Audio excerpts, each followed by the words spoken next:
Hello दोस्तों, आपका एक बार फिर से स्वागत है आपके अपने शार्क नेटवर्क चैनल में।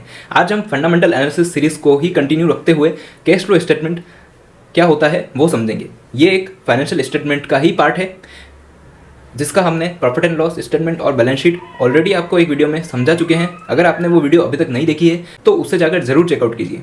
लिंक आई बटन और डिस्क्रिप्शन में अवेलेबल है। कैश फ्लो स्टेटमेंट क्या होता है? कैश फ्लो स्टेटमेंट आपको नाम से ही समझ आ रहा होगा। कैश फ्लो यानी कि कंपनी में कितना पैसा आ रहा है और कितना पैसा जा रहा है, इसका पूरा रिकॉर्ड हमें इस स्टेटमेंट में मिल जाएगा। चलिए स्क्रीन पे और देखते हैं कैश फ्लो स्टेटमेंट को ये कैसा दिखता है और इसमें क्या क्या होता है।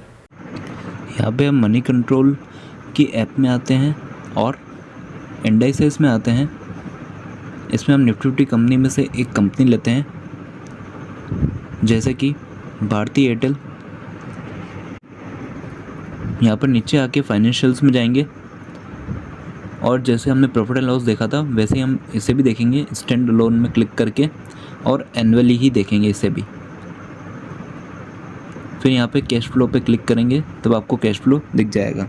यहाँ पर आपको कैश फ्लो स्टेटमेंट में 3 एक्टिविटीज़ दिख रही होगी: operating activity, investing activities and financing activities. Operating activities उन एक्टिविटीज़ को कहा जाता है जो कंपनी के मेन बिजनेस से जुड़ी होती है, और इसमें कंपनी के सेल्स, परचेज और जनरल एक्सपेंसेस के कैश फ्लो होते हैं। और फिर टोटल इनफ्लो में से टोटल आउटफ्लो को लेस करके net cash flow from operating activities को निकाला जाता है। सेकंड यहाँ आता है इन्वेस्टिंग एक्टिविटीज़। इसमें long term assets like building, plant, machinery और इक्विपमेंट की बाइंग सेलिंग की जाती है, और कई तरह के इन्वेस्टमेंट्स की भी बाइंग सेलिंग की जाती है, और उसी के रिलेटेड आपको यहाँ कैश फ्लो दिखते हैं। इस तरह इसमें भी टोटल इनफ्लो और टोटल आउटफ्लो को लेस करके net cash flow from investing activities निकाला जाता है। नेक्स्ट यहाँ आता है फाइनेंसिंग एक्टिविटीज़। इसमें कंपनी के वो कैश फ्लोज आते हैं जिसमें कंपनी के डेट एंड इक्विटी कैपिटल में चेंजेस आते हैं, जैसे डेट लेना या डेट का रीपेमेंट करना, डिविडेंड का पेमेंट करना, नए शेयर्स इशू करना या फिर शेयर्स का बायबैक करना। ये आपको फाइनेंसिंग एक्टिविटीज़ में देखने को मिलेगी।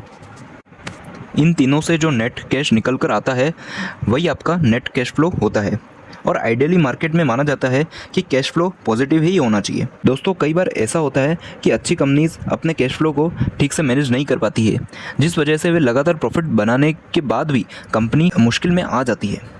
और इसी वजह से आप लोगों को कंपनी के प्रॉफिट्स के साथ साथ उसके कैश फ्लो स्टेटमेंट को भी ध्यान में रखते हुए देखना चाहिए।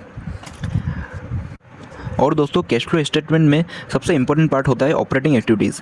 अगर एक कंपनी का cash flow from operating activities negative है तो ये काफ़ी प्रॉब्लम वाली बात है, क्योंकि इसका मतलब है कि कंपनी अपने सेल से अपने एक्सपेंसेस को भी कवर नहीं कर पा रही है।